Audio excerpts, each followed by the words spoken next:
Et bonjour à tous les amis, et très heureux de vous retrouver aujourd'hui pour une vidéo hardware numéro 2 consacrée à la PlayStation Portal. Alors c'est une console, c'est vrai qui a été quand même pas mal décriée lors de son annonce. Bon, faut dire que moi le premier, j'étais un petit peu déçu, j'aurais voulu vraiment une vraie console portable.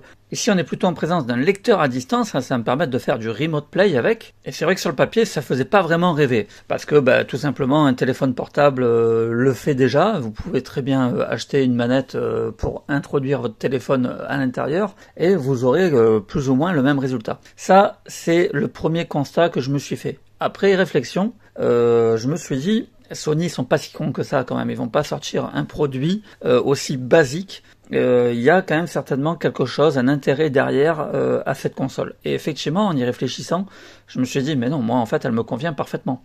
Déjà, moi j'ai une ludothèque de environ 450 jeux entre la PlayStation 4 et la PlayStation 5. Donc pour moi c'est déjà énorme, ça va me permettre de jouer à cette énorme ludothèque. Il est évident que si vous êtes plutôt un joueur occasionnel à du FIFA ou à du Call of, vous n'aurez peut-être pas forcément l'utilité de cette console. En revanche déjà si vous avez une grosse ludothèque physique comme la mienne, ça vaut déjà nettement plus le coup, parce que moi clairement de jouer dans mon lit avec ma console portable, c'est un truc vraiment que j'adore faire. C'est d'ailleurs le cas avec la Switch, ma Switch finalement j'y joue énormément en portable et pas vraiment en docké. Du coup, l'idée de pouvoir le faire avec ma PlayStation 5, c'est quand même un gros kiff. Imaginez-vous jouer à des jeux comme Elden Ring, des gros AAA. Et puis il y a l'argument de la manette. Là, je vais poser ma manette Play 5. En prenant cette console, a priori, je devrais retrouver un petit peu la même sensation, le même confort. Et ça, c'est juste énorme. C'est quand même totalement différent d'un simple écran de téléphone dans une manette un petit peu fabriquée à la va-vite. Là, non. Là, on aura une vraie DualSense.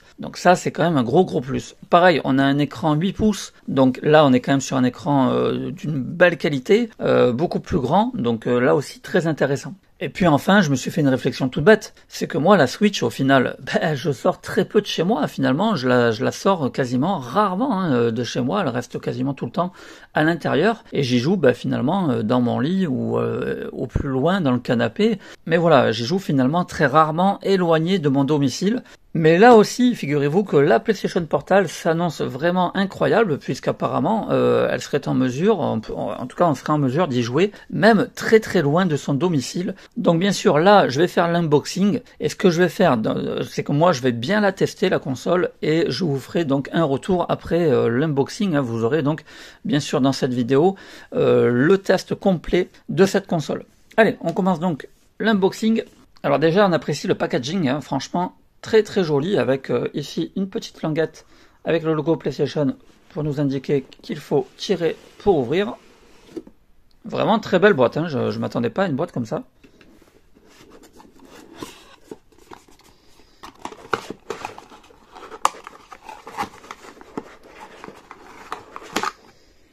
Ici nous avons donc le câble USB-C.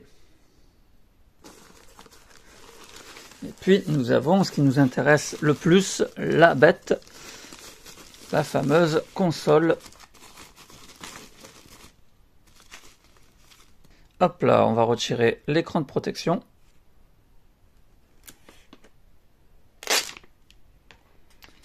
Voilà, sublime. On sent la qualité, on sent vraiment que c'est du costaud, ça me plaît beaucoup. Alors j'avais peur qu'elle soit très imposante, mais au final, si je la compare à ma Nintendo Switch OLED, on peut s'apercevoir que ça va, quoi. Au final, c'est surtout, effectivement, les manettes qui prennent un peu plus de place, logique. Mais voilà, on a et bien sûr l'écran qui est un peu plus grand également que la Switch. Mais franchement, ça reste tout à fait correct et vraiment très confortable pour y jouer.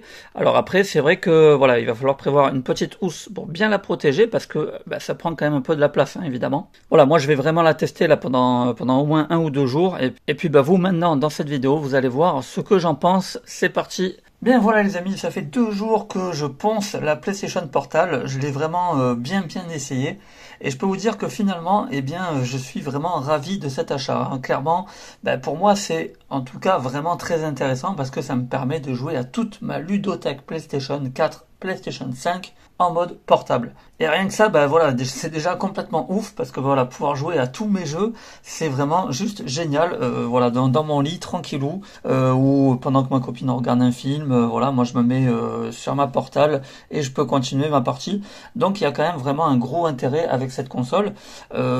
Pareil au niveau de la prise en main, je dois dire que j'ai été vraiment très agréablement surpris. Moi j'ai souvent l'habitude de jouer avec ma Switch OLED dans le lit et c'est vrai qu'au bout d'une heure j'avais un peu mal aux mains. Et bien avec la Portal c'est pas le cas. Je pense que c'est vraiment l'ergonomie, hein, la manette qui finalement épouse bien la main et du coup ben, on ressent moins de gêne à y jouer plus longtemps. Donc ça c'est un très bon point positif également. Au niveau des paramètres de la console, on n'a pas énormément de choses. Alors j'aime beaucoup les deux petites LED bleues là comme ça autour des manettes, ça fait vraiment très très joli. Et donc comme je vous disais au niveau des réglages de la console, il n'y a pas énormément de choses finalement. On a le réseau, la luminosité qu'on peut régler, le système, bah ça c'est pour savoir s'il y a d'éventuelles mises à jour à faire, le réglage de la langue, le réglage de la date et de l'heure, et la gestion de l'alimentation. Ça c'est si je souhaite que la console passe en mode repos ou pas. Pour ce qui est des réglages de la manette, vous avez la possibilité donc de régler l'intensité des vibrations. Donc moi j'ai mis sur moyenne et vous avez également la possibilité de régler l'intensité de l'effet gâchette. Les fameuses gâchettes que vous avez à l'arrière qui vous permet quand vous tendez un arc par exemple de sentir une certaine pression, hein, exactement comme la DualSense. C'est là aussi où c'est tout l'intérêt de cette console finalement, c'est que bon certes elle vaut 219 €, mais vous avez déjà en quelque sorte une manette ça vaut 70 €, hein, une manette Play 5. Vous rajoutez un écran 8 pouces. Bon, voilà, je dis pas que ça justifie son prix, mais bon, voilà, on est déjà sur quelque chose d'un peu plus cohérent. Pareil pour ce qui est du son, hein, Sony, ils s'y connaissent un petit peu en son, donc le son est vraiment bon, il n'y a rien à dire. Il est pas, bon, voilà, il est pas non plus exceptionnel, mais il nous offre quand même l'avantage de pouvoir y jouer vraiment sans casque. Le son est vraiment très très fort. Au niveau de la connectique, donc on a la prise jack, ça j'apprécie vraiment énormément parce que moi j'aime bien jouer encore en filaire. Alors je sais qu'il y en a qui pestent un peu parce qu'il n'y a pas le Bluetooth. Personnellement moi ça me dérange pas. Voilà, je joue avec mon casque donc c'est vraiment pas gênant pour moi. Et il y a bien sûr à côté la prise USB-C. Sur le haut de la console, on a la touche Power, on a la touche pour le réseau. On a donc la touche volume plus et moins. Et les deux petites fentes que vous voyez ici, eh bien ce sont les haut-parleurs. Ensuite, vous avez comme sur la DualSense la touche pour faire les captures d'écran, les captures vidéo, la touche PS ici pour aller directement dans le menu, hein, et de l'autre côté la touche micro et la touche option. Donc voilà, hein, les commandes vraiment identiques à la DualSense, on ne sera pas dépaysé et c'est une très bonne chose. Ensuite, pour ce qui est du réseau, alors moi j'utilise personnellement mon téléphone comme modem, c'est-à-dire que je partage ma connexion de mon téléphone pour tous mes appareils. J'ai un forfait de 250 Go plus 50 Go si jamais je le dépasse, donc en tout 300 Go, donc je suis large. Je m'en sers donc pour mon PC, je m'en sers pour également ma PlayStation 5, pour regarder Netflix, pour regarder Disney+, bref, je m'en sers vraiment pour tout. Et donc logiquement, eh bien, je m'en sers également maintenant pour ma PlayStation Portal. La connexion est parfaite, elle se fait instantanément, j'ai eu aucune latence, aucune perte, ça marche super bien. Je suis allé dehors dans mon jardin, ça continue à marcher impeccable. Alors évidemment, si je m'éloigne, que je prends la voiture, là ça s'arrête, j'ai plus de connexion. Alors je vais pouvoir faire prochainement un test avec un Wi-Fi maison pour voir si effectivement il y a la possibilité d'aller jouer encore plus loin. Mais en tout cas voilà, moi c'est pas, encore une fois, c'est pas vraiment ce que je recherche. Moi la Switch, c'est simple, je crois que je l'ai dû la sortir en dehors de mon domicile, peut-être qu'une seule fois dans l'année. Donc c'est vous dire, voilà. Après c'est sûr que si vous êtes habitué à jouer dans le métro, ce genre de choses, bon c'est sûr que la PlayStation Portal, elle sera peut-être pas l'idéal, hein, ça c'est clair. Mais si vous êtes dans mon cas, que vous jouez quasiment jamais à l'extérieur, la PlayStation Portal, franchement, elle peut être très intéressante pour vous. Alors bien sûr, vous pouvez profiter de votre ludothèque physique, mais également digitale. Hein, donc vous allez dans votre bibliothèque de jeux et vous avez donc votre collection, hein, PlayStation Plus. Bon, moi je m'étais amusé à faire un peu des rangements, vous voyez, FPS, jeux 2D. Bon, et puis après j'ai un peu lâché l'affaire parce que j'en ai tellement que ça prend du temps. Mais voilà, du coup vous pouvez très bien comme ça profiter de toute votre ludothèque. Donc c'est vraiment super cool. Et là, ça vous offre un catalogue quand même assez énorme. Franchement, au niveau jeu, on va pas s'ennuyer. Alors par contre, petit point négatif ici, c'est le contenu multimédia. Alors moi personnellement, c'est pas vraiment gênant pour moi puisque personnellement je m'en sers pas, mais je peux comprendre que ceux qui utilisent Netflix ou Disney+ ou encore Amazon Prime, bref, qui utilisent un serveur de streaming vidéo, eh bien a priori on ne peut pas. Alors moi je n'ai pas pu tester réellement parce que bon bah effectivement moi je me sers de ma Play 5 pour streamer et du coup je n'ai pas activé le HTCP. Donc là je ne peux regarder aucune vidéo. Mais avant j'avais quand même une petite astuce que je vous remontre hein, si jamais vous voulez passer par internet sans passer par le contenu multimédia, vous pouvez. Il faut aller donc dans la Gamebase. Ensuite, il faut créer un compte, vous envoyez un message sur lequel vous mettez Google et hop, tac, j'arrive comme ça sur Google sans problème. Et je me suis dit, bah, peut-être que je vais pouvoir gruger et regarder une vidéo sur YouTube en passant par là. Ça ne marche pas quand même. En revanche, bon, je peux quand même aller surfer, par exemple, sur Amazon. Donc là, ça fonctionne. Je vais quand même pouvoir comme ça, voilà, regarder les sites, ça, il n'y a pas de souci. Mais je ne sais pas pour quelle raison Sony a bloqué les vidéos. Du coup, même si je vais sur YouTube, ça ne fonctionnera pas. Et ça, c'est quand même vraiment dommage. Je vois vraiment pas en quoi ça gêne. Voilà, j'en lance une, peu importe laquelle. Et là, je vais avoir un message d'erreur.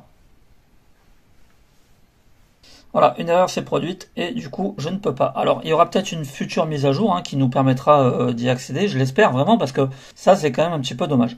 Mais bon voilà, moi c'est pas du tout la fonction première de cette console, encore une fois. Moi cette console c'est vraiment pour jouer à toute ma ludothèque dans mon lit, ça se résume à ça. Et donc elle fait le taf en ce qui me concerne. Voilà, c'est évident que pour d'autres personnes ça sera très limité. Mais pour moi bah, c'est exactement ce que je recherchais. Donc encore une fois, moi je suis ravi.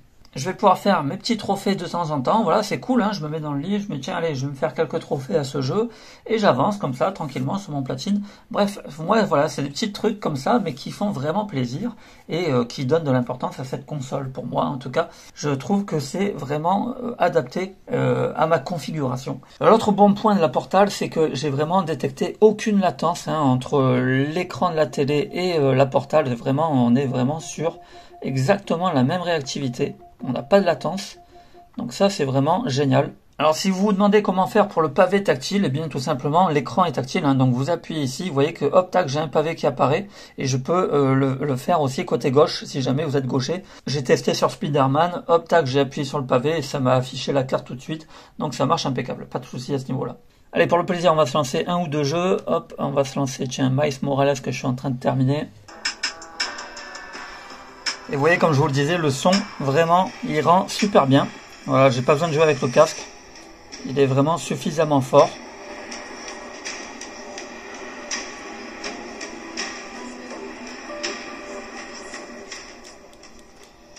Donc, aucun problème à ce niveau-là. Voilà, donc nous sommes en Full HD 60 fps, donc c'est quand même vraiment sympa de pouvoir jouer dans cette configuration. Bien sûr, on remarque quand même une petite différence par rapport à la version 4K hein, que j'ai sur mon écran. C'est sûr que la résolution est quand même un peu moins belle. Mais franchement, ça reste tout à fait acceptable. Et encore une fois, voilà, il n'y a aucune latence. Vous pouvez jouer, continuer votre jeu vraiment dans de super bonnes conditions. Et rien que ça, bah, moi je vous dis, ça fait grave plaisir les amis. Allez, on va faire un peu de The Takeover. Très sympa jeu de baston.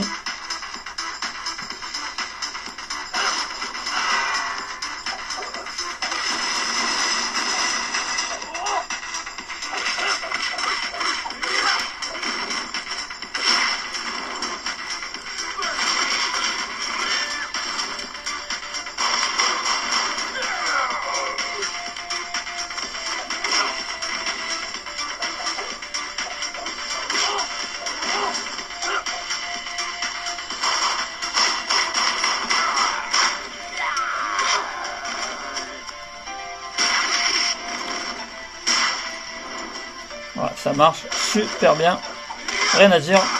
Allez, on va lancer maintenant Goldorak. Alors pourquoi du Goldorak? Bah tout simplement parce que figurez-vous qu'en mode portable, eh bien j'y trouve un peu plus de plaisir. Alors c'est vrai que la résolution, bah, lui va mieux.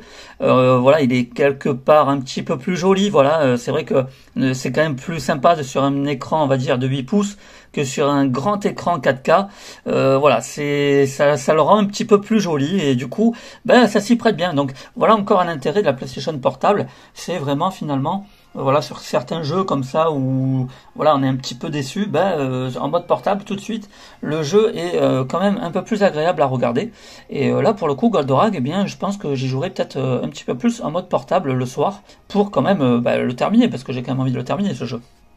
Voilà les amis, globalement franchement moi l'expérience est vraiment très bonne, hein, donc je suis vraiment pas déçu encore une fois. Voilà, je peux voilà faire des triple A comme Robocop. Moi j'y trouve un gros intérêt aussi voilà pour les RPG.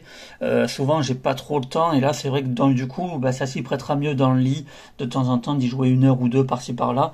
Un bon RPG, moi j'adore ça les RPG, et du coup voilà je pourrais continuer parfois tranquillou comme ça dans mon lit sans avoir à déranger personne, et ça c'est un gros point positif, hein, franchement. En tout cas voilà pour moi ce que j'en ai comme utilité, clairement c'était un achat indispensable. Maintenant je vais pas vous vendre du rêve, voilà, ça reste une console qui retranscrit tout simplement l'image, mais vraiment dans de super bonnes conditions. Encore une fois, une vraie DualSense dans les mains, un très bel écran 8 pouces, on aurait préféré de l'OLED, mais bon, il est quand même de très bonne qualité malgré tout. Et puis voilà, moi personnellement, franchement, ça fait le taf. J'en suis vraiment très très très satisfait, mais encore une fois, voilà, j'ai la ludothèque qui va bien avec. Peut-être que voilà, c'est pas un achat indispensable, mais voilà, si vous êtes comme moi, des fois vous n'avez pas le temps, vous avez envie de jouer tranquillou dans le lit juste 1 heure, franchement c'est parfait pour ça, parce que voilà, vous aurez vraiment la vraie expérience d'une DualSense dans les mains, et voilà, des triple A carrément à disposition. Donc ça c'est quand même génial, rien que pour ça, moi je trouve vraiment excellent cette console portable. Voilà. Je vous dis à très vite pour une nouvelle vidéo les amis, et puis en attendant, portez-vous bien.